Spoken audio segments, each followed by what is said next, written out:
来，这个 Uber Eats 甲这个 Foodpanda 是不是爱合并？等一个公平会5点会来说明。好，来继续来看这个台中一个小姐甲前男朋友发生着感情的纠纷，现任的男朋友就陪伊到派出所来申请保护令。真加在警察有保护因做伙转去，因为迄个前男朋友竟然是美丽的小姐的房间，等因转去到厝，拿水果刀啊冲出来攻击。两个远警为着要甲因保护，手甲巴肚拢去互踢着伤，加在无生命危险。这远警第一时间压制男子的画面嘛献光了，这个过程是惊险万分。远警护送查某囡仔回去厝，原本抓准一切平安，想袂到埋伏伫暗厝的前男友雄雄跳出来，拿刀啊攻击。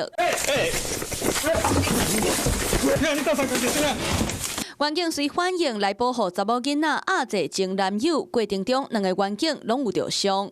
我手受伤了，来得到啥招吧？在哪里的？右手。38要够，38要呼叫，这边需要很多人。其中一个远警的手指互刀啊挂着伤，另外一个远警的腹肚嘛受伤，不过嘛是忍痛压制，甲前男友扣手铐。那查某囡仔现任的男友伫咧压制过程，手甲腹肚嘛拢着伤，嫌犯的手底甲手骨嘛有受伤，拢总4个人送医，加在拢无性命危险。互人问着讲是安怎要攻击警察，前男友佫讲毋是挑工的。为什么要看警察？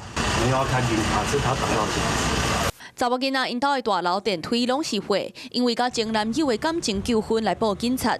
远警到场的时，前男友已经离开。就伫咧查某囡仔甲现任男友到警局申请保护令的时，前男友佫偷偷走转去因兜埋伏。钥匙、感应扣都还没有要回来，所以他应该是男友自己上楼，然后发生争执。那回到家内，突然间彭姓男子跑出来，拿刀冲向被害人。那本所同仁发生现状，立即前往制止并加以逮捕。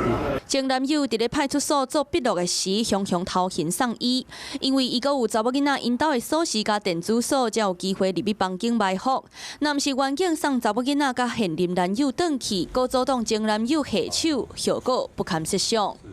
Hello， 我是林明瑞。想要抢先掌握最及时的新闻资讯吗？赶快订阅、按赞、开启小铃铛，锁定我们华视新闻的 YouTube 频道。